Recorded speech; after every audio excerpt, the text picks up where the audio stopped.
into making a game, and there's lots of experimentation, and right up until the point where it's burned on a disc, every decision is critiqued. I don't think it's necessary. Even more. It's the big door that brings up that other grenade. When the fans see it, it's already gone through all the tribulations. It's a much more harrowing process than I think most of the fans understand. Everybody has a different opinion on what drives Halo. It's the art, it's environments, it's the graphics. And the most important part to me is story. Whether it's a love story between the Chief and Cortana or an action-packed explosion fest, we have to negotiate how we get our stories in there. We went through a full year of pre-production on this project. The story is one of the first things we sit down and talk about when we go to create a game. And if the Chief just has like his head sort of like reaction to what The stories are always created the same way. First off, a group of people agreed that this is the story that we want to tell. What's going to happen to the Chief? What's going to happen to Cortana? We had been working on this story nonstop, making compromise after compromise because there were a lot of things that different people didn't agree on. Dude, the story should be about Earth getting destroyed. Or let's show the Chief's face. That'd be a really good idea. Radio for VTOL. Heavy lift gear. We write the first draft of the script, but it's not great. Man, do I really want to give all this credit to Marty? I didn't see any shape to this story. Nothing happy, nothing sad, nothing intense. But a premature firing will destroy the Ark. It's like, I think it needs more punch. Unacceptable! Unacceptable! What it really needs is some death. You actually want to get to the point where the player goes, well, wait a minute, I've been this character for 3 games. They can't possibly kill me. By having the reality of death a part of the story, it did actually introduce this tone of heroism. Johnson, sound off. There's no sense of heroic action if there's no real consequences. Get out of here! Something that's really important is that our characters feel real. Do it. Is Miranda coming across as strong enough? Now. Does the Arbiter have enough vengeance built up in him to really push that sword into truth? You must be silenced. But the story that we're telling is the story of a human conflict with an aggressive adversarial species, the Covenant. One of the keys to the success of the story is we didn't pump a lot of time into figuring out who the Master Chief was and why he was a ghost in the shell. We thought he is a husk. He's a big green suit of armor that you move around. There's something good about having the Master Chief essentially be a blank slate. That helps each individual person connect to the character. You found me, but so much of me is wrong. The main personal relationship you have in the game is with an AI called Cortana. I do know how to pick 'em. At least one of our writers refers to her as your girlfriend. Cortana's every girlfriend that we've ever had. No, just kidding. She's your little guardian angel. Got an escape plan? Thought I'd try shooting my way out. Cortana plays a huge role in the fiction of this game, and we didn't want people to forget about her. No, I don't want to chance a remote detonation. I need to stay here. By the end of Halo 2, the Chief is separated from Cortana for the first time. After I'm through with truth. Don't make a girl a promise. If you know you can't keep it. You need to constantly remind players of what they're missing, that this thing is something worth going after. But if it was just a straight, now go find her, here's a map, people wouldn't care. Chief, it's not safe. The Gravemind, it knows I'm in the system. Having that moment where you actually see her with the Gravemind fighting for her existence, it was just a really powerful idea for us. Hurry, Chief. The Ark. There isn't much time. In Halo 3, we're obviously picking up where Halo 2 left off. The Covenant have occupied Earth. Humanity is sort of down to its last defenses. The elites and the brutes are destroying everything that the Prophet of Truth doesn't. All of the Halos are primed and ready to fire. The Flood is out, and who knows where they're heading. An unstoppable, voracious parasite. You have nothing going for you at the beginning of Halo 3, except for you. This is as big as it gets. In games, it's always this fundamental trade-off between immersion and drama. Wait! We really tried to create this nice, tight, woven mesh of fiction and gameplay. It is a balance between telling the story and letting the player have their own story. Is it more satisfying as a player to kill Guilty Spark yourself, or to see the Chief do it in cinematic? But as soon as you make that decision, you're taking that action away from the player. Figuring that out is really the challenge of telling stories in games. When you're trying to balance story and gameplay, one can't come at the expense of the other. The trick is to weave story into those gameplay sequences without interrupting the gameplay. We're being a lot more cagey about the way we sneak story in. There's the Cortana channel, there's the Perspective channel, there's the Letterbox channel, which are the traditional cinematics. All of those work together to tell our story across the entire game. Perspective channel essentially means that the Chief is still going to be in the scene, but it's not a Letterbox cinematic, but he's not going to talk. They're going to be really short, and they're mainly just going to focus on the action. The event is happening in real time. When you press to skip it, instead of going to the end, that event just continues to happen. It's just one of those little sort of exploratory moments that players can choose to take part in, or they can choose to ignore. It feels much more like a story that you're experiencing instead of a game with a movie that comes in every once in a while. There's certain parts of the story that you tell by having Cortana talking in your ear. It was the coin's fault. I wanted to make you strong. The Cortana effect is essentially another story channel that we came up with. Because she is with the Flood, she can sort of give you bits and pieces of, you know, what's going on, but in this really fractured, fragmented sort of way. Your mission? Could you watch me die? We also have a separate storytelling method, which we call the vignettes. It's just a cool little thing where the characters are animated in a very custom way. You can walk into an environment and you can see a couple brutes beating up a couple Marines. They're not just standing there looking at the door that you just came through, pointing their weapons at you. It gives the sense that there's something else greater going on in the story. One of the things that we've tried really hard to do was make the cinematics directly related to what you just finished doing or what you're about to start doing. In Halo 3, almost all of our Letterbox cinematics start with player action. You must activate. So it flows really nicely from one gameplay segment into the cinematic and out to the other gameplay segment. I'm sitting here day in and day out working on the cinematics. And every scene that I make, there's this voice in the back of my head saying, what is keeping the player from skipping this? What's keeping the player from hitting a button and just going right to the end? Ultimately, it's involving the player and making the player really feel that they're in this story. You want to establish that this is something a little bit more important. The story that we're trying to tell has higher stakes. Whether we can do that, we won't know until that thing's in people's hands and they're playing.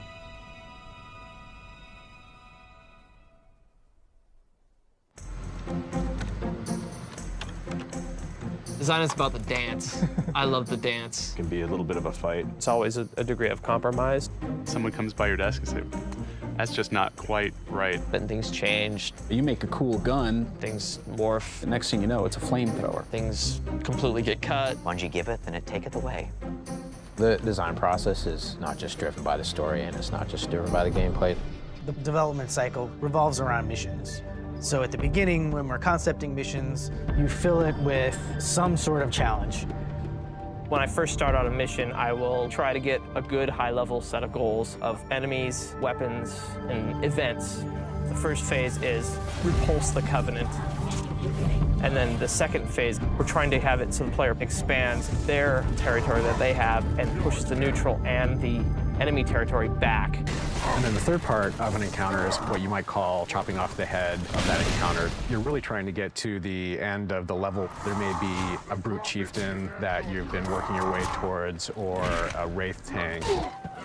Once we sort of nail that down at the highest level, we think about what are the cool experiences you can have in that mission with those characters.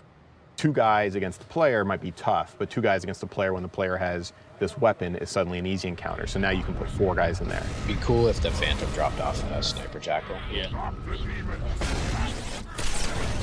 The idea for a mission can start in lots of different places. Sometimes there's some really cool environment that we want to feature. We had the notion of starting the game in a jungle from the very get-go. Engineering grasped onto, like, that's going to take a lot of cool rendering, and artists grasped onto that and said that's going to allow for some really cool artwork. Design grasped onto it and said that's going to really sell the gameplay on that first mission. Here is the first drawing of the jungle, the first mission in the game. We tried to indicate that the early areas would be used for basic movement training, and then moving into combat training, then eventually advanced combat where grenades are introduced and the player's introduced to the concept of flanking. From this, we went to an actual whiteboard where a lot more detail was added in. A whiteboard contains sort of a rough layout and a list of the different sandbox items that are going to be used in that mission. Then we'll also start listing out more specifics about the encounters, like where the grunts will be introduced or where the phantom is going to come in. From here, we went on to Illustrator, and after that, we went into building the mass outs in 3D Studio Max, and we were off and going. I would say Halo 3 is more of an offense game. It's all about getting in the action. You gain yourself more cover, you gain yourself a nice weapon, and that sort of starts tipping the scales in your favor. Every mission has its own feeling, and you don't just get that sense of, oh, I'm going from room to room and just killing more guys. What we did for this encounter, for example, is the player can take the primary path, which is straight ahead, and take the Covenant head-on, or they can take this secondary path, which flanks around the Covenant. So it feels like the player kind of gets to choose from the beginning of the encounter what type of experience they want. Having a player feel like he did the right choice is probably one of the most rewarding things you can do in a game. The state we want to keep you in is this constant state of challenge where you're not succeeding, but you know next time if you just did a little bit better, you could. Oh, come on, man. This is, I'm not spazzing. In the single-player game, you have relatively limitless control over the experience of the player. In multiplayer, it's very much a conflict between live participants that you're duking it out with. When the map design sort of evolves, it needs to be balanced. Blue team, what are you doing? Oh, God! The blue team starts on one side and the red team starts on another. They sort of have an equal arena to play in. What's a perfect Halo bunker or a tower or a bridge? We're trying to make these ideal little situations, and then from that little situation, put a couple of them together, and that sort of becomes a level. Design is such a broad concept. Designing a mission could be, I draw on a piece of paper, hey, here's the basic layout. You might take into consideration things like line of sight. You know, you certainly don't want the player to stand at point 1 of the level and see the very end of the level. We have 2 encounter spaces that can see each other, so all the objects and all the AI are active in both of them at the same time. I'm trying to block them off from each other without completely destroying some of the views that we worked really hard to capture. And when Marcus sees it, he's going to kill me. We have a bunch of systems for telling exactly where the player is and then triggering some event in front of him. The purpose of creating these invisible trigger volumes is to let the computer know where the player is. So this is a bird's eye view of the first encounter where the player is actually fighting Covenant in outskirts. When the player enters from this side, they will enter this first trigger volume that might spawn enemies or cause a ship to explode in the distance. There's a few side trigger volumes where we have some enemies in those areas, and when the player enters this trigger volume, those enemies actually get afraid of the player, and they'll run away.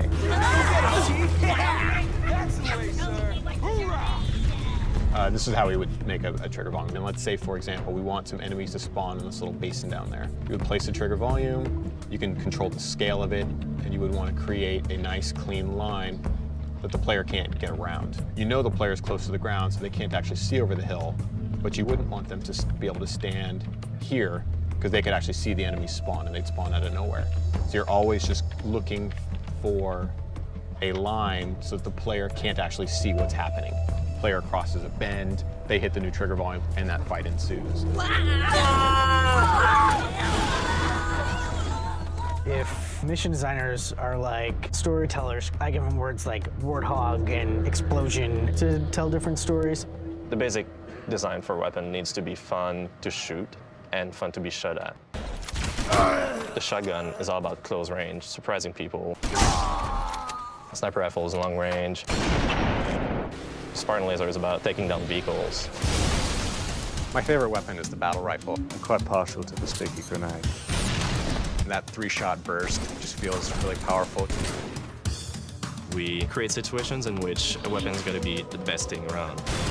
But we also do the reverse, where We give you a shotgun, and then the next encounter is going to be all long range, and then all of a sudden you have to find a different solution to the problem.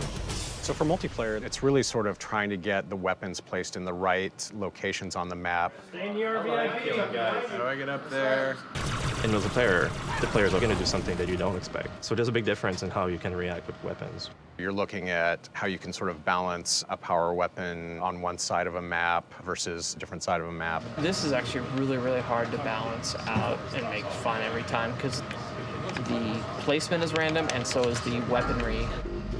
On Valhalla, the Spartan laser is placed right in the center of the map so that each team has an equal chance at getting out to the center where you're taking a lot of risk. And once you've got it, then you're really powerful. It's kind of a gamble, but the payoff is pretty big if you're successful. It was really getting hard to add new weapons because balancing 40 weapons, you're going to feel like you have a weapon that is a clone of another. So the direction that we took is we added a new set of really, really powerful weapons that you don't really keep for a long time. We've got an entirely new kind of weapon, the turret weapon, where you walk up to a turret and you yank it off its tripod and then you're walking around and you're doing third person. We just limited the amount of ammunition in the turrets because they're really too powerful. As new events happen throughout the level, your objectives are often changing, like when the Scarab comes in, for example. You know, it's pretty clear that you've now got a new barrier to being able to complete your overall objective of the mission. In Halo 3, the Scarab is super dangerous. You've got to be smart about how you approach fighting it. The Scarab was in Halo 2, but it was very scripted. The way it was actually implemented in the game was boring as hell. The design was horrible. It looked like a basket, like a handle. I'm going shopping. It's horrible. When you're fighting the Scarab in Halo 2, you had to kill the two guys that were driving it, and then you died in a cutscene. That was pretty cool, but it wasn't part of the sandbox. One of the first things we were looking at for Halo 3 was, let's give it an AI, let's let it move about the environment completely freely. Let's make it part of the sandbox. So we want to make it as interactive as possible. So not only is this thing trying to kill you and all of your allies, but it's almost its own encounter space. It's up to you to figure out exactly what you're going to do to take out that Scarab. If you don't figure it out, well, you're probably going to die. The end of Halo 3 is the end of the entire trilogy, and we wanted to do something really awesome for the end. Explosions! Yes. Far. You were telling me half an hour. Drop it. Oh God, no, you're not gonna make it. You want me to drive? No, I want you to fix it so that I won't die when I go full speed. What I was playing was the end in a very unpolished, very rough, very frustrating state. You've got to build it, you got to play it, you got to say, it's not good, let's try it again. Every step of the way, you know, I'm going, is this fun? Is it exciting? As we get toward the end of the project, we're just making smaller changes, tweaking how much damage something does. We have to make sure that the doorways are the right size. How's the cover playing out? We're the ones that have to wire it all up and make it work and make it fun. Just a little more sped up, I think. And ultimately, you might have an encounter that plays great. Jump off there. Jump off here. You should be able to land. Oh, so close to making that jump. That's awesome. Sometimes you stumble on it, sometimes you plan for it, but the most important thing is when you recognize it, that you covet it and that you keep it. The shipping game is always an approximation of the perfect vision. I like not having to be the one who decides when I have to stop, because I would never stop if I had any choice. And then the game would slip and then we'd all get fired. And even then I wouldn't want to stop. Every piece of artwork that you see in the game is built by a community of artists. The dirt on the tires gets there because someone has to put it there. The scratch on the inner side of the fender because a rock might have jumped up and hit it. Everything that moves in our game, the wheel on the Warthog rotating, the little antenna bouncing up and down like that, the shotgun spitting out a cartridge. The walls and the light fixtures. Smoke trails, dust effects, lightning, they flesh out the world, make it feel a lot more real. The guys that have the biggest burden are the environment artists. They have to build essentially the entire world. One of the areas we were working on was a warehouse. When it was handed to me, it was a big box. It was a void. We worked to essentially design the overall look. You have to create a world that a player just wants to get lost in. These sweeping alien vistas, these giant foreigner spires, and green rolling hills and blue skies. It's a stylized realism. What's important to this space? There's my exit, there are my places to get cover. That gives us a three-dimensional picture, and we start building it. We'll get the basic forms in, then we'll do a layer basic lighting, then we'll do a layer basic texturing. The biggest challenge in front of us was how were we going to convert these assets from Halo 2 into this next-gen HD content. I don't think there are any developers who are happy that it's a high-def world now. You know what I mean? I mean, it's just a pain in the ass for all of us. You have to scale up. We need to have 4 times the size of textures, 4 times as much content, just to create the same experience that we had with Halo 1 and Halo 2. It's a brand new console.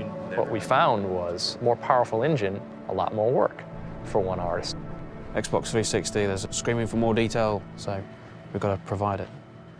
This is one of the things that's going to set apart Halo 3 from Halo 2, just the sheer number of tufts of weeds and grass to sort of help them blend into the ground and the terrain. I know that if there's one out of place, like when the game ships, every time I run by that in multiplayer, I'll see that one blade of grass and I'll be very upset, so I tend to get a little obsessive about it. Art and design is like almost the exact opposite of each other. I'm always trying to add something that he wants to get rid of, or he's trying to add something that I want to get rid of.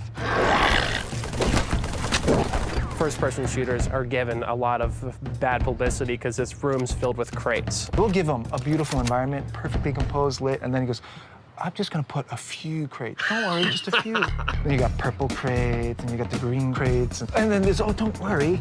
These crates are only here temporarily. You're gonna turn them into something really cool, and then you find out so long as it stays exactly the same proportions as a crate. Our combat rests heavily in the fact that we have a fair amount of cover. The designer will grab the ugliest crate in the world and go, hey, this is a great place to fight around. And then the artist will come up and go, that's a box, like it's pretty ugly. Here's something cool. The designer will come in and be like, this is gorgeous, but this is an absolutely awful space to fight bad guys in. Tell them to drop everything and recraft this. This space needs to be fun before it's pretty. Art really likes rolling, beautiful hills and completely open environments, and we're like, what are you gonna do in there? We need to throw crates Drive the Warthog smoothly. That's yeah, what we but do. for infantry encounters. Oh, my Warthog fell over. One of the things Halo is really known for is the vehicles. Our vehicles really eat into the dirt and bank into turns and have a lot of mass. Jamie comes to me with an idea for a brute vehicle that was a little bit like a ride-along lawnmower. It's called the chopper because it will literally chop you up. Before starting work on the brute chopper, we discussed the brute. Look, it has soiled itself. The brutes are taking a lot more precedence in this game. To give the brutes more depth, they need to have a history too. And one of the ways to show a history is vehicles that they created. So I look at the brutes, I try to imagine what their home world is like. Maybe they're from a place where they hammer ore and there's lava and magnetism. And I say, okay, well, how do I build a magnetized metallic lawnmower that's fun to drive and shoot people with? I'm gonna take Travis's yellow and stick it on the chopper because I think it looks cooler with the tone of the metal. But the hover technologies, it's all Forerunner, Covenant, so it's all gonna be like a bluish purple. You can think of the brutes as building their stuff like in a chop shop. They go in and just tear the crap out of old Forerunner technology. To me, the brutes look like guys who ride Harleys. They just do. Large wheels, lots of metal, leather. Our concept artist put a canopy on it, but it started to pull away from what we needed gameplay-wise. We want this to be vulnerable as well as brutal. If there was a canopy behind the brute and the brute passed by you, you couldn't shoot him in the back of the head as he went by. We need balance, and the balance is from the front, don't mess with this. From the back, take it away.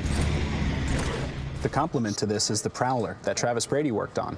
The Prowler is sort of our brute equivalent to the Warthog. I wanted this to look really vicious from the front, sort of like an anglerfish. You see it's got a fin here. The pipes on the inside are like fish gills. If you've seen any Discovery Channel shows of these anglerfish, they're pretty brutal. They have this massive mouth that like swallows you up. It's got sharp blades, it's got teeth. This looks like something you wouldn't want to get in the front of. If it burns, bleeds, splatters, drips, smokes, or blows up, I'm in charge. Every individual projectile needs to be detected against what type of material it impacts.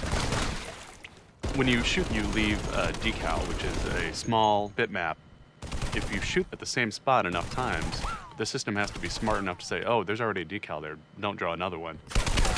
It's a very complex system.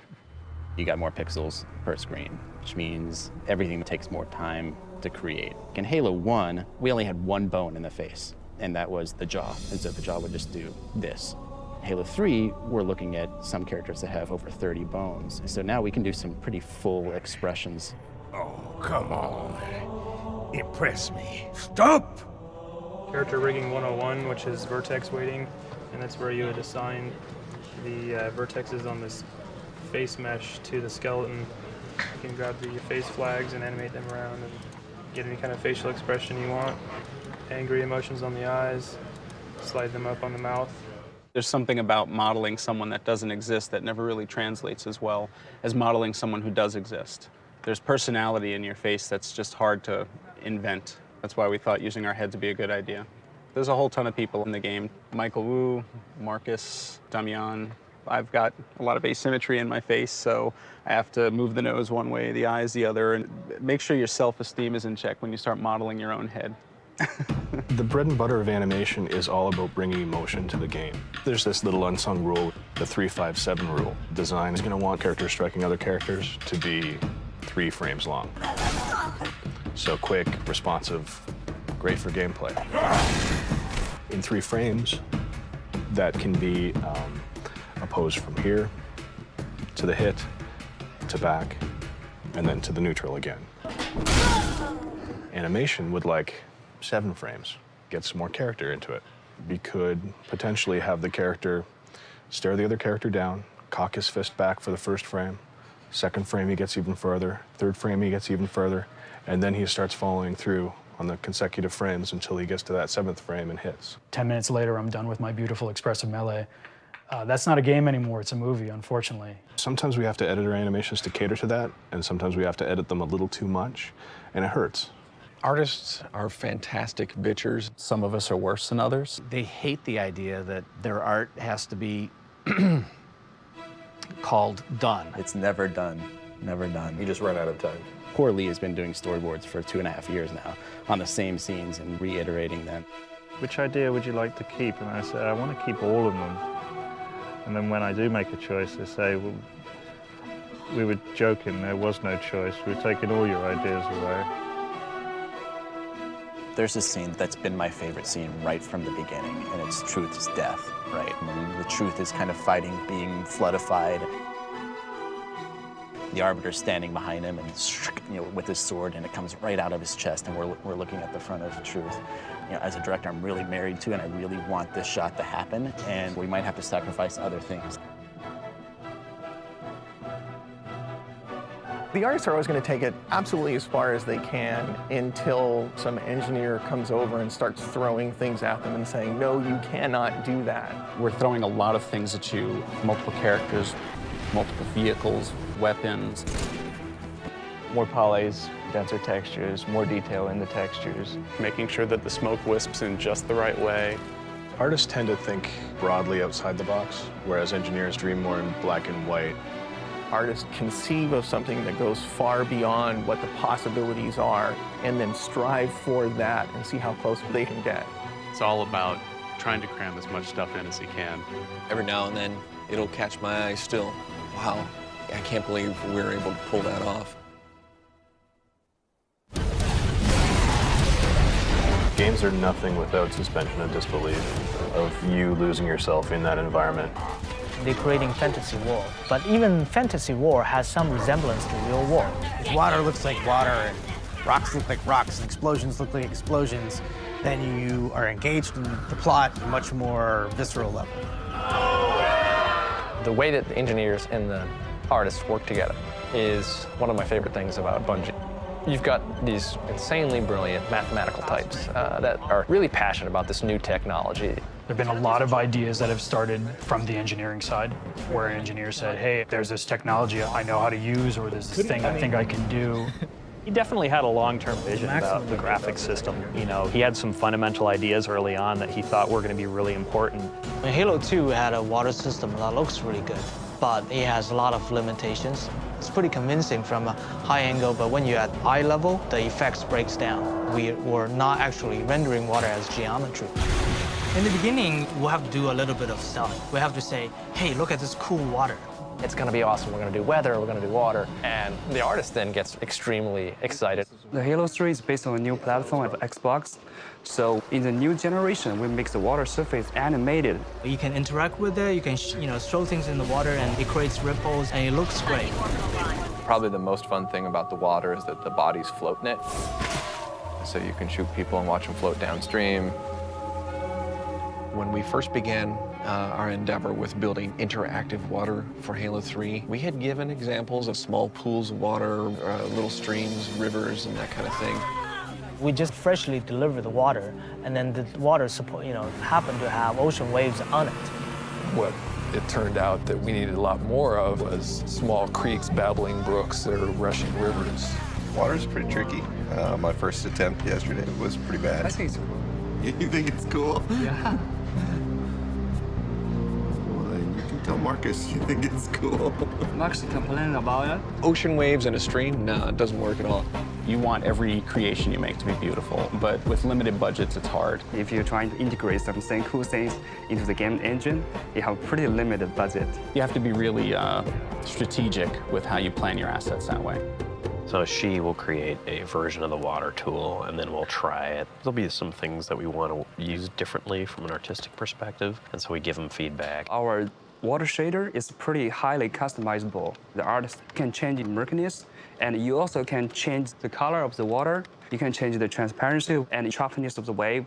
We also have ways for them to paint different parts of the water parameters. And then the engineer looks at it and goes, oh, wow, I never thought you'd be doing something like that with my system. But that's so cool looking that I want to make a better system for you to do that. And nobody knew what it was going to turn out like.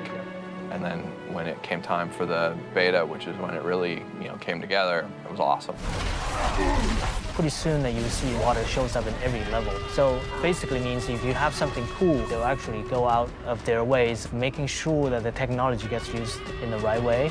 So we're more of a partnership than a competition, because everybody wants their level to look the best.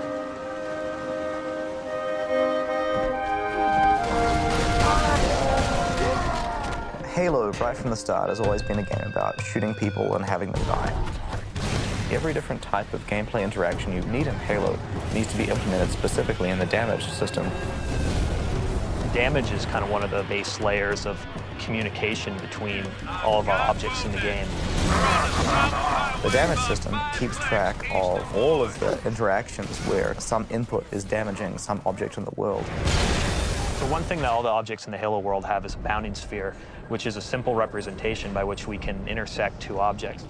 The red spheres are active objects, meaning they're actually running animations, so they're going to take up a little more performance.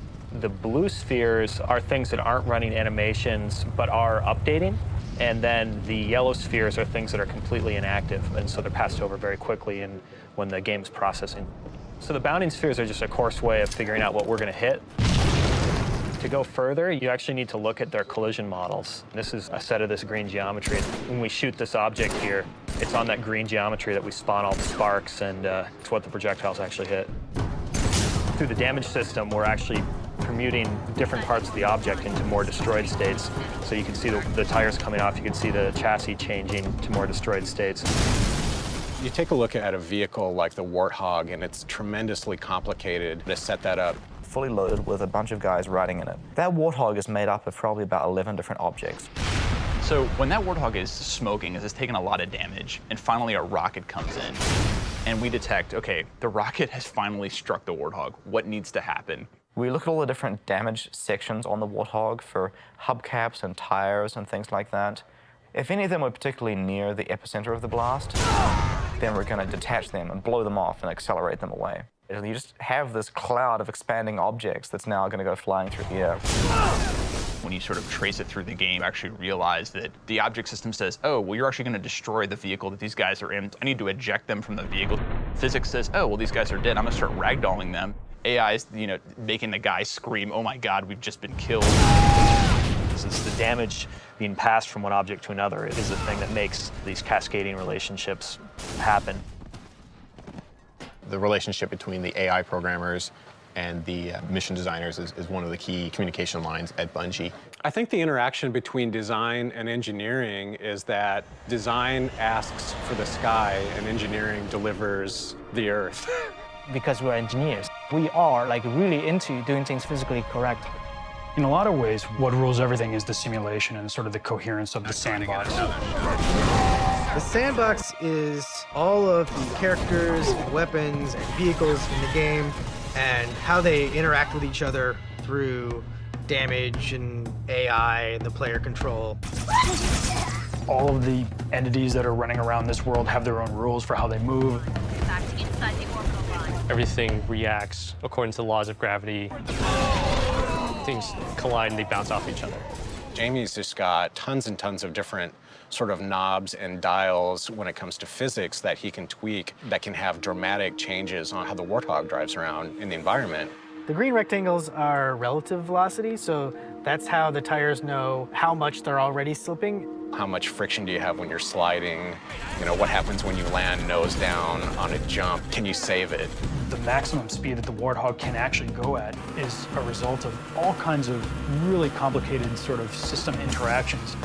How much gravity is applied to that wheel? What's the behavior, you know, on a 20% incline? The gear ratios of the gears that the Warthog happens to be running in at the time. These are sort of all the things that just go into getting one vehicle right. The end result is you have a world that is extremely complicated, obeys lots and lots of rules, but you're able to take advantage of it and make plans and outwit it in a certain way. Is it engineering's game, or is it art's game, or is it design in charge of everything? I think it's a collective decisions. Trying to manage everybody's different passions and keep everybody, happy and productive and working and passionate is hard. I'm sure that Jamie will tell you that he owns the sandbox, and I'm sure that Damian and the engineers will probably tell you that they own the sandbox, but to me it's pretty clear that the people who own the sandbox are the people who buy the game and the people who do the kinds of creative things within that sandbox that we could never have dreamed of. Didn't damage you at all? It's total crap! Wow! I swing and nobody gets hit. It's not consistent at all. The grab hammer just really currently is not doing what it's supposed to do. The timing's totally wrong from the time that you press the trigger to the time it inflicts the damage. Kale, your bug sucks. Please fix your bug, Kale. Probably the weirdest bug I've seen so far is one where you were able to get Master Chief's head stuck into the ceiling and his body would stretch down. When two people would lunge at one another, there was a possibility for them to actually pass through one another. Get a person positioned on a rock, and as you're lunging at them, if they drop off the back of the rock, you're gonna have to go sailing about half a mile in the air. It's really difficult to figure out all the different ways somebody is going to play our game. People will play this in totally bizarre ways. Kills with just the sword. They'll just want to go through the game by never using weapons. It really has to change the way that you think about testing the game. Game testing is an incredibly tedious process. The main reason it's important to test Halo is we add this one new character or one new weapon. Everything we change has a potential to crash the game. Ooh, face. The testing of Xbox Live requires hours and hours of automation for our matchmaking. When you have over 100,000 simultaneous users playing your game, it's very complicated and requires lots and lots of boxes. There's so many interconnections between code and content. It is a system that whenever you go into it, if you're going to make changes, you'd better be damn sure what you're doing is not completely breaking things. The key to Bungie's success is not some sort of magic. It's testers that keep the build stable to make sure that everything is as fun as it could be. We're grunts. We kind of do the dirty work. We all get in about 6 o'clock. In the first 2 hours, we test just to make sure basic things like the level loads, that the player spawns into the level, we can run, jump, fire weapons, exit the game. That has to happen first thing in the morning because, like with the current test we're working on, it's 11,000 lines of test cases. And then the developers, they want to make sure that they have a functioning build that they can then work on that day. We required the testers to shoot everything, run through everything, jump 15,000 times in the same place to see if it'll break the game. These are the weapons that failed on the hull of the Wraith. Wow, okay, let me change the model and make sure that's not an issue. One of my niches is finding a hole in the world and that allows you to get outside the playable area. Each time they fix one, It may create another hole somewhere else because of the geometry, so it's this back and forth battle. The test team swears they tried to jump from limb to limb in the tree and get on top of that rock, you know, and none of them could do it. And then the first day you see a movie on YouTube where somebody gets on top of the rock and gets outside the world. Manual testing really is for stuff that we need visual verification. Somebody has to watch what's going on and check a box. It actually works the way that we intended. So go and do a full 8. 2, 3, 4, 6, 7, 8. So that one worked. When you click campaign on the main menu, it takes you to the campaign UI screen. When we're looking at player colors, I checked color 1, I checked color 2. If you want to add something in single player, is this going to up multiplayer in any way?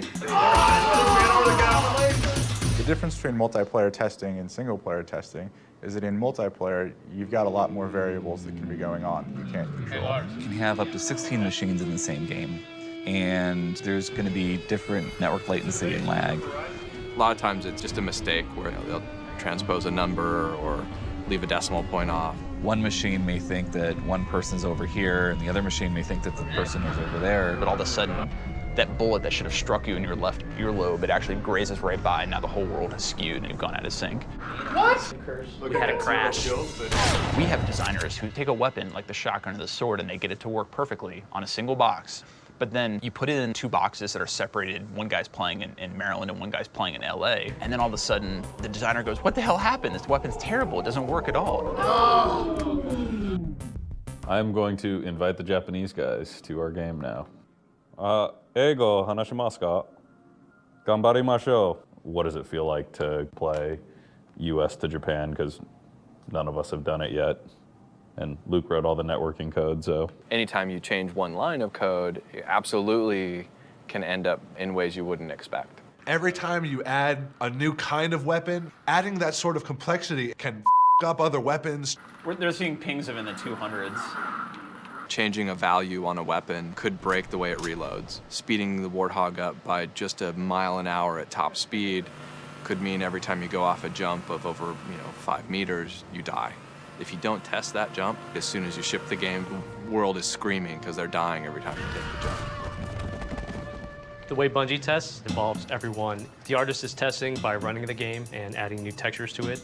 Designers testing the game by adding a new vehicle or tweaking the raid.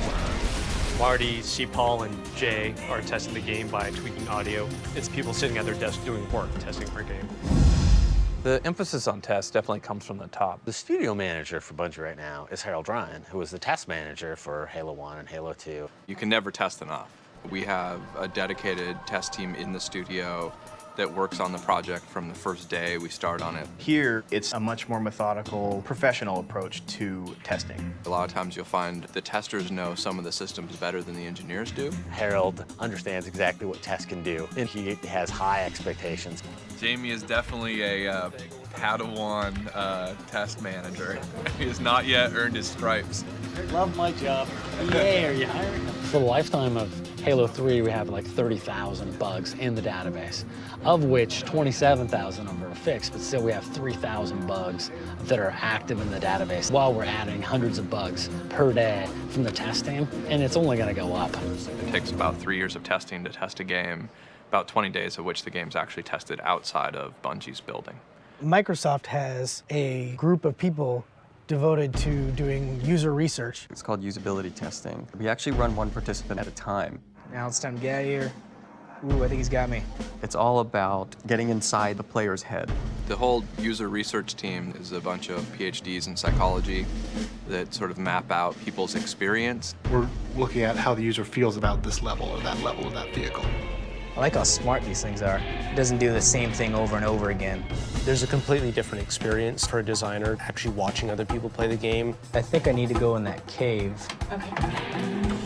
Everybody, nope. Being able to stand there with a notepad and just write things down is just totally invaluable. Even though there's one-way glass in between us and them, you still have to be careful, because if you laugh too loud, it goes right through the glass, and then they can tell that you're laughing. I want to welcome you guys for today's playtest session. We're not testing you guys, we're testing the game. The other kind of testing that we do is called play testing, and that's where we try and get a broader sample. When you get 80% of the people with some type of problem, well, then you know you have more of an issue. I take them very seriously, but our playtests are incredibly painful. I've seen people get stuck in one encounter for 10 minutes. You almost are apologizing. Dude, I'm so sorry. Oh, turn right, please, turn right now. When we were playtesting the Halo 1 tutorial, we had people getting so frustrated that they just wanted to quit and go home. We had several people ask to stop playing, which is kind of embarrassing as the designer. We get so much data from testing, not just what's broken and what's buggy, but we get a lot of data about what's fun and what's not fun. Can the camera still? You've been punked. There is no Halo 3. Oh, no. For Halo 3, we've basically instrumented the entire game. Almost immediately after a playtest, we'll get data that will tell us things that are going to frustrate or confuse or irritate a player. Just kind of the 6 high-level things that we're collecting in playtest. The fun is up. So we have a number of ways of representing the data, and the most significant one is to show it visually on a map. If it's a multiplayer level, showing all the spots where people die. If it's a single-player level, showing all the parts where people said they were frustrated. If we're confused, you can actually click on a data point and it will load up a film of that person and how they died. Oh my God.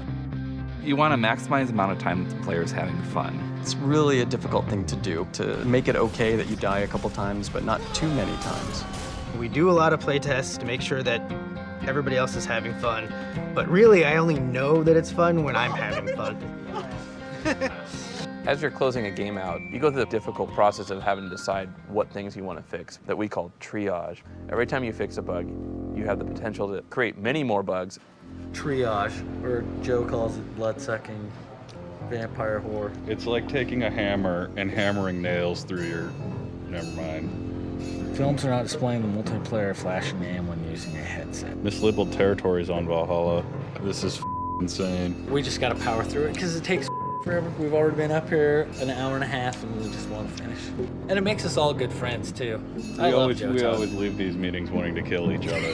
Exactly. I like you though. I don't like that guy, but I like you. A lot of times, design and test are sort of at loggerheads. The artists and designers are never done. There's always one more thing that could tweak. We just need to figure out how to get more reinforcements and more waves, add more cover. You're just shoveling in content, and it's very difficult to keep it bug-free. Sometimes new code slips in that we don't know about, and that causes me to be a little bit less smiley face. You're like, what? What are you guys doing? Why did you add this? My job is to make the game more fun, whereas the test team looks at it, their job is to make sure the game is stable. If I'm completely happy, then it means we shouldn't have made the change because it was too risky. And if test is completely happy, then we probably aren't making enough changes. But if we're both sort of unhappy, that's usually the best thing.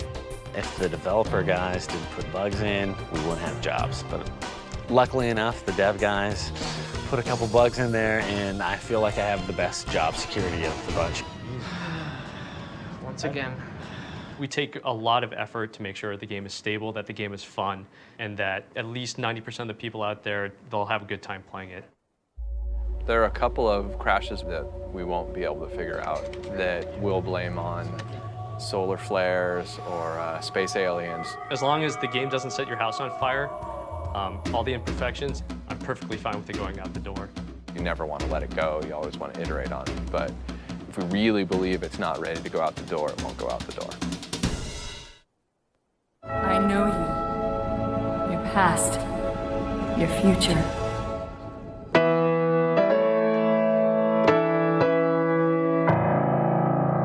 We really see audio as an incredibly important thing. Everything that you hear or see is created by someone. Everything is designed very intentionally. Halo without its sound is like trying to think of Halo without its graphics or Halo without its gameplay. For us, audio is all the spoken words and music and sound effects that you hear. It has to be enhancing the experience and the drama of every situation.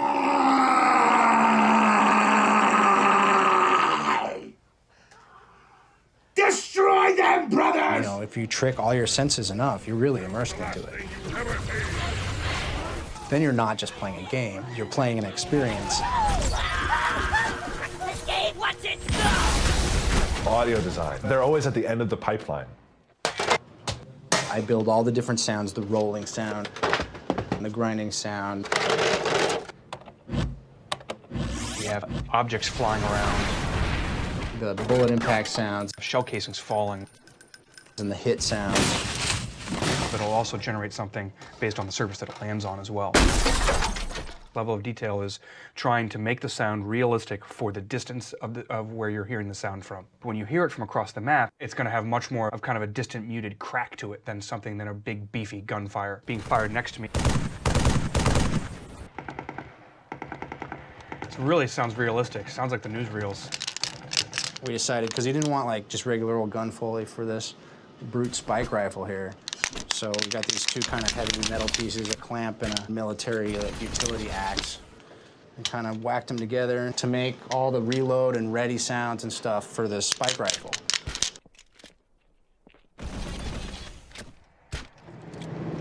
You always need interesting sounds.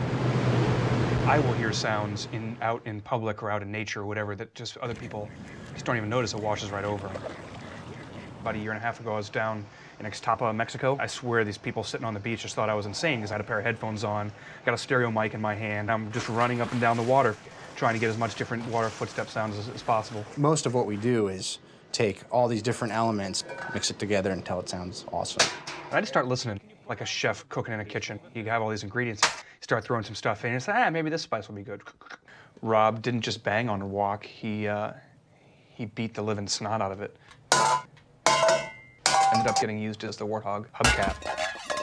I'm gonna make a recording of the hydraulic door here on my car. I have a Subaru hatchback, and I recorded my hatch opening to get some kind of a sound that kind of goes up in pitch, and then you can manipulate it to sound big. I've used that as part of like a door opening. I believe it's in waste at the moment.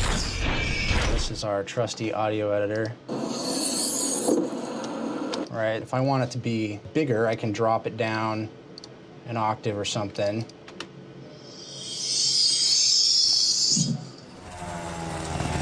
When we went to go make sound for the Mongoose, I recorded a two-stroke Vespa that I own that has an aftermarket muffler on it, which just makes it obscenely obnoxious. Then we recorded Eric Orio's Fiero. 6-inch fat pipes on the back, 2 of them dual exhaust.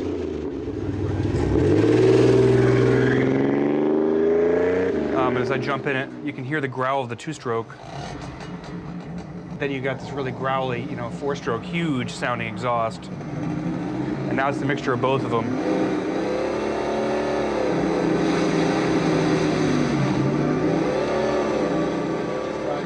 We see the world from an audio standpoint. That's who we are. Marty is king in the audio department. It's his gig, it's his engine. Or, he pushes a coffee cup around the studio really well. Yeah, I don't see work getting done here. What the heck is going on? Marty. Oh, do you need some makeup? Wow. Marty's coming in here to give me a hard time. Okay. Whatever he says goes for the most part, and he's got the bigger, nicer studio. He hasn't put the wet bar in there yet. We're always waiting for him to put the wet bar. For the three of us, it's a really nice relationship. I think part of it might be that all three of us are musicians. And I think that really helps.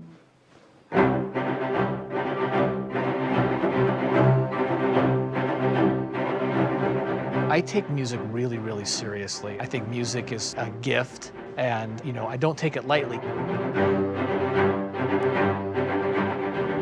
Closing the door, putting my hands on the keyboard, as soon as I hear something I've played that is exciting to me, that makes me go, oh, that's a cool feeling. And then I'll start working in that direction. The important thing about interactive music is that it feels like it's scoring what you're doing. I want it to sort of sneak in. I can play with all these different pieces of music, combining them so they're overlapping and layering, and this will all eventually correspond to something significant that's happening in the game. So I have lots of different kinds of pieces of music. I have pieces that I call glue that are just kind of ambient, smushy sounding pieces like this.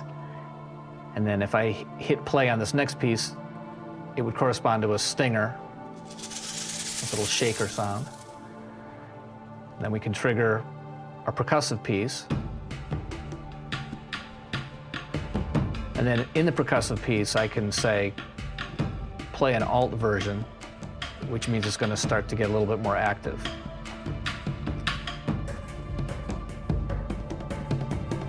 I'm going hit stop, and we'll come to a nice natural out. And what's nice about all these things is every time I hit start or stop or alt or any of that stuff, it corresponds to something that could be happening in the game. If we have a significant moment and I say, so I just brought in the low strings, a trigger will happen, and then at some natural point in the music will do its transition or its ending or whatever it is. And I try to keep it as natural as I can. You're perfect. Just keep on going. When this is over, that hammer is going in someone's ass! You want me to stick what? Ouch! He must have been real scared of me. It's really dirty. On Halo 3, it was really cool. We were able to record dialogue in New York, Chicago, Los Angeles, and Seattle. Take 2, 020 LA secret base. Take 2. And you, shipmaster, just glassed half a continent. Maybe the flood isn't all I should be worried about. There are always moments in the game, like once you cross the river, trigger this line of dialogue. Objective in sight! Watch for heavy armor! But it's not like it happens at the same time every time. So we have 3 categories of dialogue, essentially. We have cinematic dialogue, we have mission dialogue, and then we have combat dialogue. More shooting would be better, thank you! Oh, did I shoot you? I'm sorry. Don't stick a fork in me, sucker! I ain't done yet! It's really important for me and Marty to get on the same page in terms of what those lines mean. The combat dialogue is the thing that causes each AI character to seem like they're real. They'll respond in, literally 1,000 different ways, and maybe they're funny. Sen-effin-sational! Or maybe they're scared. I'm hit! We have 35,000 lines of combat dialogue because we've lost our minds. And this is ridiculous. And we're trying to cover every possible situation. This is my voice folder. It's an awful lot of stuff. After the dialogue gets recorded, Jay has to go in and actually split them all up into individual files so the game knows to call them all separately. If the actor did multiple takes, he has to choose which take he wants. We have 10 Marines, and one Marine actor has to get about 1,000 or 1,100 usable takes. You got a real smart mouth on you, don't you? Kind of pretty, too. And on the fly, the game code will go in and say, all right, he's attacking somebody with a gun, so say one of those things. Sergeant Johnson. So if he hears a foe, and he might say, That's weapons fire. Somebody's shooting. You got cover. Bastard took cover. He recorded 20 things. I'll select which one's the best and pull out the others. And those are triggered randomly. If he happens to say one that's particularly funny or kind of unique or whatever, we can assign a skip fraction to it that says, hey, don't play this one so frequently. My faithful, stand firm. Though our enemies crowd around us, we tread the blessed path. In a moment, I will light the rings, and all who believe shall be saved. Cinematic dialogue takes place during the cutscenes or the vignettes. Until we kill truth, stop the rings from firing. Once I get the actors and I cut all their takes up, first thing I do is I say, okay, all you actors, now start talking to each other. So I do that just simply so I can balance the quality and their volume. Jay and Marty and C-Paul apply post-processing to the alien characters, stuff that makes them sound a little bit less human. They pitch the brutes down. Anything else, or is that all? Killing you is almost too easy. They pitch the grunts up. He's pecking on me. He's pecking on me. The sort of the robot little tinny voice on Guilty Spark. A wise decision, given their predilection for destructive acquisition. A wise decision, given their predilection for destructive acquisition. So we're right about 35,000 lines total that's triggered by the dialogue system. And then you multiply that times 10 languages. Luckily, those 10 languages go into the column of Graham's problem. Yeah, Loc is one of the biggest jobs. French, Italian, German, Spanish, and we're doing, for Halo 3, we're doing a version of Spanish that is just for Europe, and then we're also doing a Latin American version of Spanish. And then Brazilian Portuguese, and Japanese, Chinese, and Korean. And we have to have ways of verifying that, one, it matches the English, and two, that it actually gets put into the game and plays where it's supposed to. So this is the area where all of our localization testers sit. Chief, come to the back of the frigate. What's this something special? It's an innuendo. Okay. It's like, I got something special for you. Jefe, ven al fondo de la fragata. Jefe, ven para atrás de la fragata. Atrás de fragata. 프리게이트 뒤편으로 오세요. 我给你一个礼物. 특별한 것이 준비되어 있습니다. Tengo algo especial para ti. In the end, we get as much stuff as we can in and get it sounding pretty stinging good, and then we bring Marty in and we play together. When we're playing the game with each other and against each other, we're just making sure that each one of us can really listen now to what have we created from an audio standpoint, how does it work? See, this is really hard to get work done. Jay, you need to put a fade out on the loop. We can be talking to each other while we're playing, like, yeah, that's too loud, that's too soft. Well, we'll keep struggling with it until we get it right. He can listen to something that for the first time and say, like, God, that sounds perfect, but maybe we should change this other thing. Wait. All right, don't. I promise I won't shoot. Every once in a while, I can make sure that I kill somebody and they know who's still in charge. But then they kill me. I don't understand.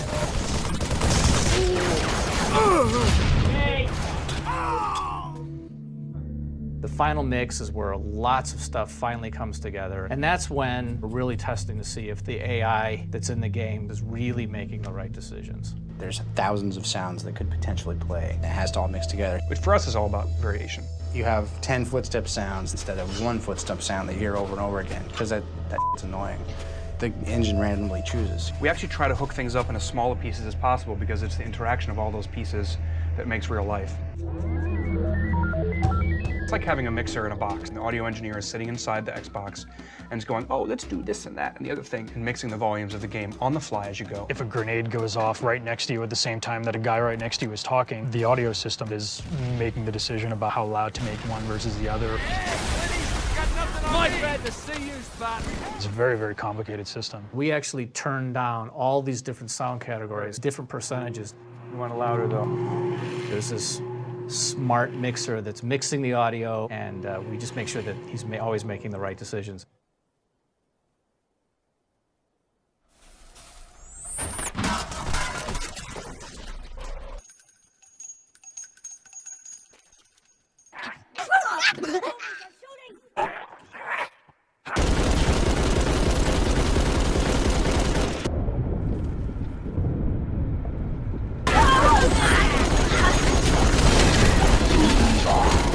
Now you could say, oh, this footstep isn't that important, right? But if you try to make every single thing you do as cool as you possibly can, then you put it all together and you've got something really cool.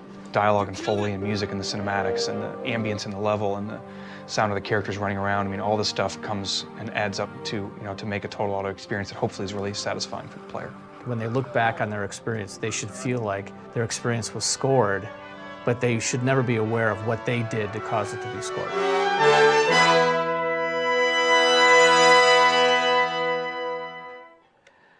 Okay, that sounds good. Thanks for doing that again. That was great.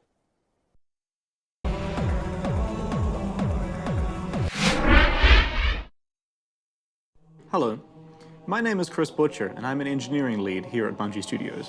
We have a crack team of networking specialists here, whose sole job is making sure Halo 3 runs great on Xbox Live. But you have to do your part, set up your home network right, because if that sucks, there's nothing we can do. To show you how to set up your network, I took a field trip into the woods of western Washington state to the home of the Candlin family. Dave Candlin works at Bungie as a graphic designer, so I figured he'd have the perfect home setup. Dave said, great, we'll just be home relaxing with our 6 kids. Come by anytime. Where's Riley? As it turns out, Dave and Marcy are just as good at setting up a home network as they are at managing their kids. Hey Dave, so show me what you got. So this is my office. Pretty cool, huh? Like any good nerd, Dave's got a whole collection of computers connected to his home network. It sounds great, but what happens when the family wants to use the internet and all Dave really wants to do is play some Halo? Guys, how much longer are you gonna be? Guys. Rule number 1. For the best Xbox Live experience, make sure you kick the rest of your family off your home network. Somewhere to go. Of course, it won't matter if your connection is too weak. Rule number 2, get a good network connection. You need lots of bandwidth for playing games, both downstream and upstream bandwidth for receiving and sending data. Some connections are great for browsing the web, but they have no bandwidth for sending data. That's bad for gaming. You can't shoot people when they're shooting you. So what's the best type of internet connection? Fiber optic cable. But? It's kind of hard to find. What else? DSL. Problem? Kind of costs a lot, and they don't pay me that much at Bungie. Go find someone who cares. What else? Cable modem. Which is what you have. Right. But what's the problem with that? A lot of neighbors sharing the same cable company. You said you were going to be off at 9 o'clock. Right, Dave. Last option? Dial-up, but you don't expect that to work, do you? All I'm saying is we tested it, and it works. But it isn't much fun. So from best to worst, here are the choices. Fiber optic cable, DSL, cable modem, or dial-up. Of course, if you subscribe to a crappy internet service provider that goes down frequently, none of this will matter. 47 hours, 26 minutes. Rule number 3. Make sure you choose an ISP with a decent service record and a good helpline. Of course, paying your bill on time also helps. Hi, this is Helen. Can I help you? Hello? Finally, the all-important question of your router. A lot of you have routers running your home networks, and if they aren't configured right, we can't help you. You might be able to log on to Xbox Live, but you won't be able to hook up with all the people you want to. Rule number 4. Try to get a router which has the Xbox Live compatible or certified for Windows Vista logo. If you can't find one, at least get one that supports Universal Plug and Play, or UPnP. To test whether your router's working, go to your Xbox dashboard and select Test Xbox Live Connection. Rule number 5. You need your NAT type at the bottom to say open. If you have a wireless router, here's rule number 6. Make sure you don't put it near other appliances like computer monitors or cordless phones. Anything using the 2.4 GHz spectrum will interfere. Rule number 7 is about location. First of all, don't put your wireless router in a corner. Keep it away from metal objects like filing cabinets. Oh, and while you're keeping your router away from certain things, Here you go. Thank you. Okay, don't put it on the furniture, all right? Okay. be careful what you put on it as well. Dad, what you doing? Oh, just checking the email, sweetie. Oh. Bye. See ya. A good place for it is up high on a bookcase. Yeah, it's good, Dave. So here they are, 7 rules of home networking. Kick everyone else off, get the best network connection possible, choose a decent ISP, make sure you have a compatible router, make sure your NAT type reads open, observe the 2.4 GHz rule, and pick a good location for your router.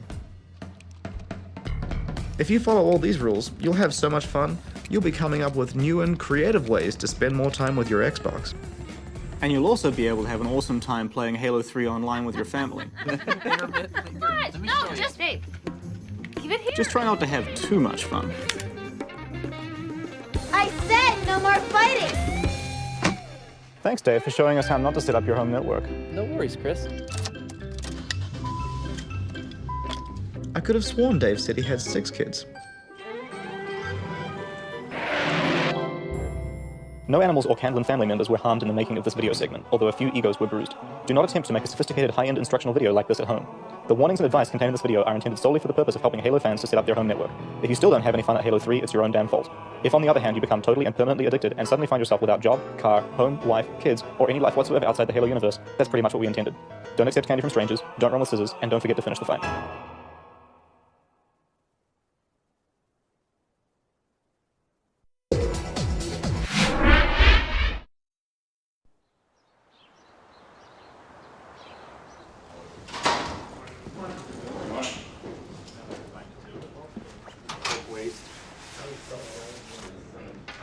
It's 6:03 in the morning.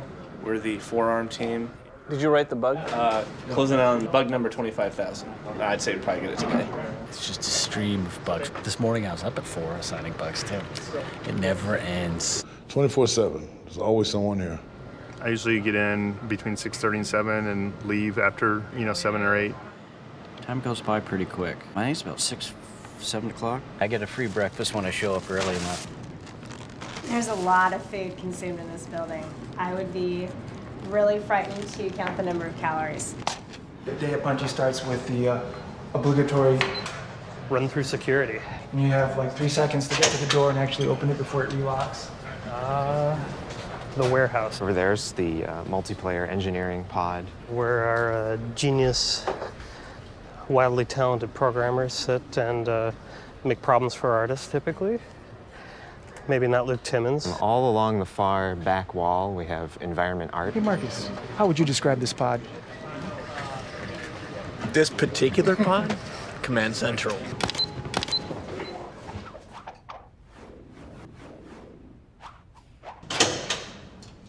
Crunch is the period of game development when everyone on the team is there working late, trying to cram as much stuff in as he can. There's not really that much pressure until you see the countdown clocks. It's kind of a doom clock. The anxiety level is pretty high. I think I left at 1:30 last night. The pressure's on, but usually that's where people come out and do their best work. I don't know. I don't know what I'm doing today. I don't either. This used to be a Lowe's hardware store, I believe. This building used to be True Value Hardware. Or maybe it was a supermarket. From what I know now, they do Halo in here. There's a second floor, but it's only on the very back section of the building. It's actually, I think, above the bathrooms. The bottom floor is for development. The people on the top floor kind of run the stuff that's kind of external to the development of the game. The full-time employees don't want to be disturbed. Therefore, don't use the front door if you're not working near the front door. The only people in the studio who actually have offices are the sound guys. That door that's open right over there is the door to Marty's famous ivory tower office. When it says email or die, that means he's composing. This is the bowels of Bungie. Several people believe that my main role is to push the coffee cup around the studio. This little tiny area here is artists that are doing multiplayer map design. They have plants, they have Chris Carney memorabilia. Strangest thing about the building. It's gotta be the no windows. You have no idea what the weather's like outside. Cloudy. It's a little bit like a bunker. So everybody can hear everything you're saying all the time. There's supposed to be this kind of unwritten rule that if somebody has their headphones on, that you don't come and tap them on the back and ask them a question, but I think it's an unwritten rule because nobody's really paying attention to it. The acoustics are fantastic in here. I could hear somebody in test fart, and they're all the way on the other side of the building. When over from there, there's the design pod with all the guys working on the single-player missions. The design pit. It's really meaningless without these guys. Except Miller. Whatever door.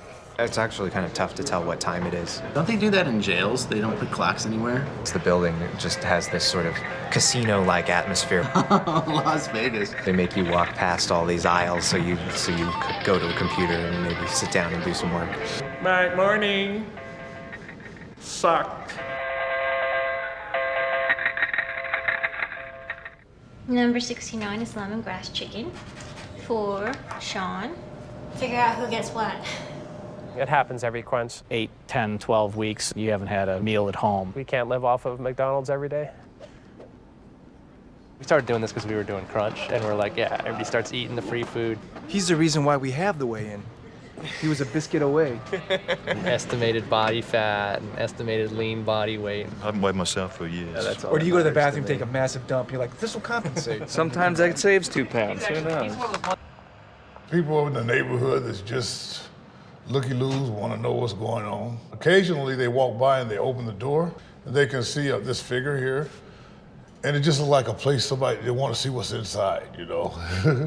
So they try to trick me. And so far I've caught all of them. Harold is the studio manager. Harold Ryan is my boss. He sits there. Harold actually has the smallest desk in the company. This is where we go whenever we need help with the light mapper. How's the light mapper doing today? Excellent. Hey, Luis, how's the light mapper doing today? Not too well. See, it's the...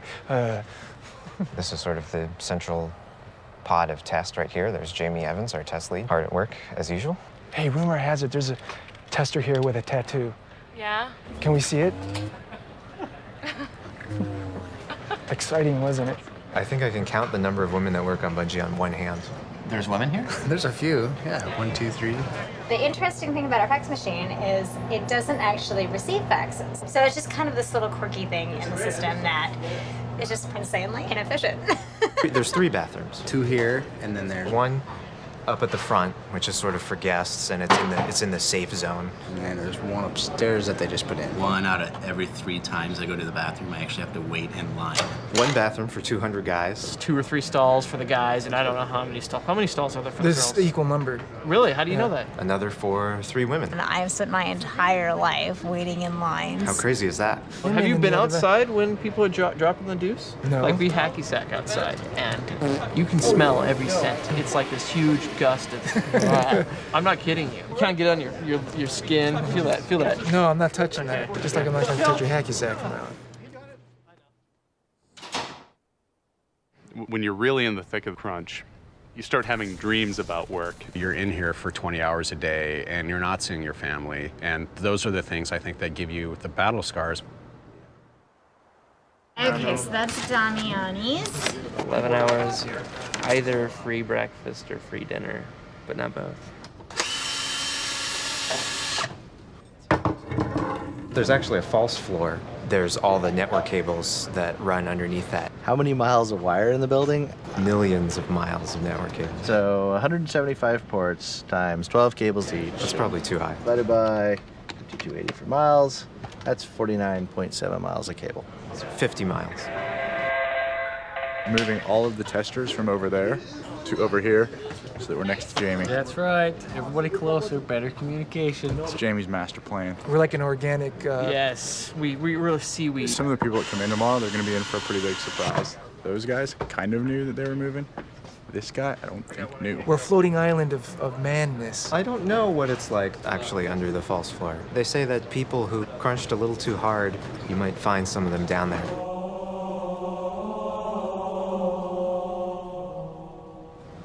Crunch is the seed of divorce. Nothing got done today. I've been fixing a single bug all day, and it still isn't fixed. It is the seed of stress headaches. It's a really big mess. This is just busted. Crunch is also incredibly fun. Sweet. Awesome. Yes. Ice cream? Ice cream. Delivered just for you. Wow. Mike back. Oh, come on, you need another one. You can't eat just one. I already had 2. I think everybody wants to work in a place where they're friends and where they enjoy coming to work and they do things that are, that are cool.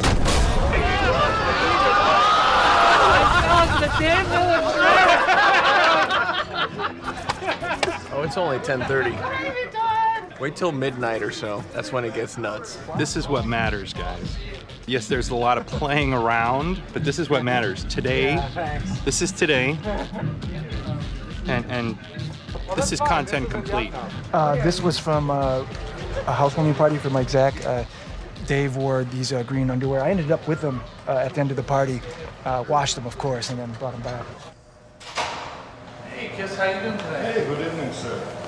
Here's the keys. Thank you. Crunch is when everyone is pretty much sleeping here. Sometimes brushing your teeth, the good ideas don't come, but the harsh realities come. Oh, 1 in the morning. Wow, it's already Friday. Making sure that people take baths and stuff like that because we're in close proximity. You know, I don't actually know a whole lot about the shaft, but we had to do an SDK upgrade, and so I was here till 2:30, so somebody gave me the shaft. It is the middle of the night, and we're going to be playing the beta with a group of guys in Japan. Ganbarimashou. Good night, Green Johnny. How did that feel for you? It's 6 o'clock in the morning, and I have been here working almost overnight. Good morning, John. Good morning. Good, good. I've went home and come back, and they didn't even go home 24, 28 hours a shift. Thanks, sir. Actually, I take a half-hour break, close my eyes for 20 minutes. So hey, take care. Have a good day, Drum. Have a good shift. Yeah, I think it might take me, half hour or 1 hour more. After I solve that, I will be super happy. I will tell you, I think I fixed that problem. Yeah, so the thing with pulling an all-nighter is you get the good parking spot the next day. Good morning, Phil. Good morning, gentlemen. Morning, Phil. Back at it again? Back at it. Back at it. All right, have a good morning. You too.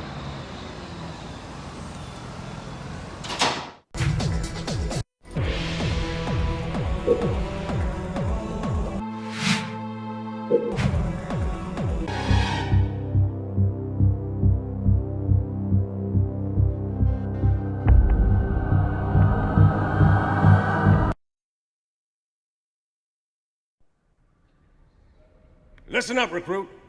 If you already set up your resolution, press A to move on. If not, we need to get your screen set up, because we don't want sloppy equipment messing up our mission. So follow me. First step, soldier, is identification. If you have a high-definition TV, we need to make sure it is selected. This little contraption on the back of your console should be flipped to HD TV if you got it, or TV if you don't. In a minute, you might need to push the guide, but not now, soldier. Just pay attention to the instructions. From the guide, you'll need to push Y to go to the Xbox dashboard. When you're there, go to the System blade, Console Settings, then select Display. Choose a screen resolution to match whatever the best resolution your TV supports. So here's what the system tells us your settings are. If this doesn't look right, go back to the dashboard to change it. We got work to do. If you know your resolution is fine, we can move right along to the next step. Now, look at these Covenant bastards, and make sure their shields look like a perfect circle. Not shaped like an oval or an egg, but a perfect circle. We're checking your aspect ratio. What's an aspect ratio? It's the shape and proportion of your screen, fool! If you got a true circle already, then you're good to go.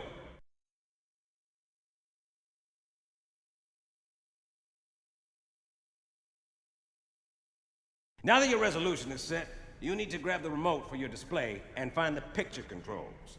That's where you can mess with your contrast, brightness, sharpness, and color. Then you're gonna pick up your controller and select A for the first calibration test. Go to the brightness control on your monitor remote. Now I want you to turn your brightness all the way down until you can't see the insignia. Just do it, that's an order. Then gradually turn it back up until you can just see the UNSC insignia.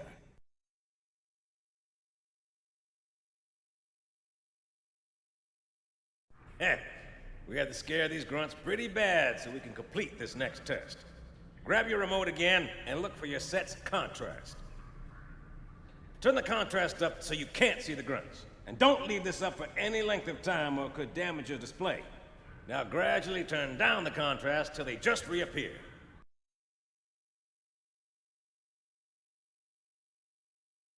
Got it? Good. This pole behind them should not be bent. If it is bent, the contrast is too high. Lower it, or the white gets too bright, or what we call blooming.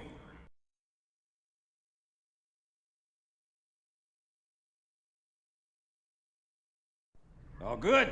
You got some talent for taking orders. Now, if you got that blue filter, look at your screen through it and adjust your color or saturation control until the pretty lady appears to be a single smooth blue color. Color saturation is different on every screen, so don't expect any help from me. Experiment. Use your initiative. She needs to be a nice, solid blue color. When you're satisfied, move on to the next test.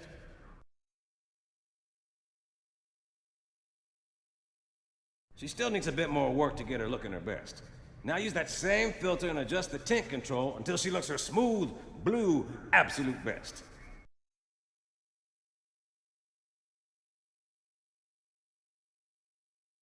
Now listen up, soldier. We're changing sharpness. Look in your sets menu and see if you have a sharpness control. If you do, you're gonna adjust the sharpness so the Chief looks right.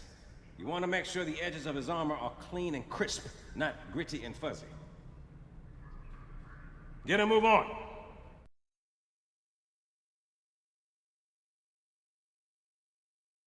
You're almost done. Just a quick check of your audio setup. We're gonna make sure your surround sound is copacetic.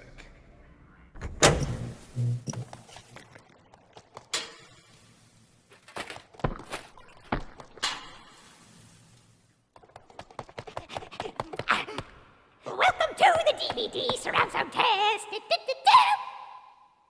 Speed on that side. Speaker on that side. Speaker behind you over there. Speaker behind you over there. Center speaker!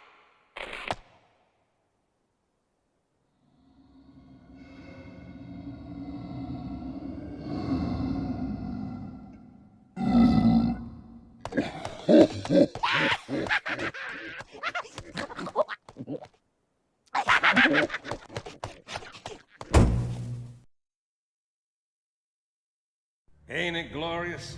Now we're gonna spend some quality time looking at how nice we got you set up.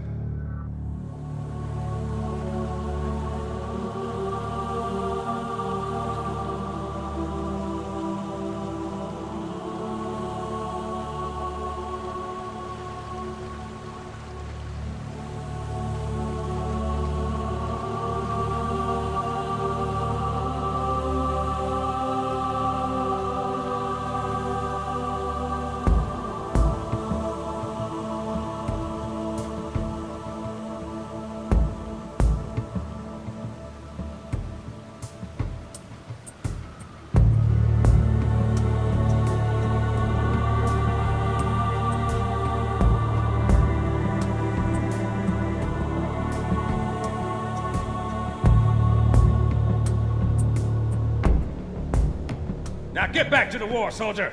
Johnson out!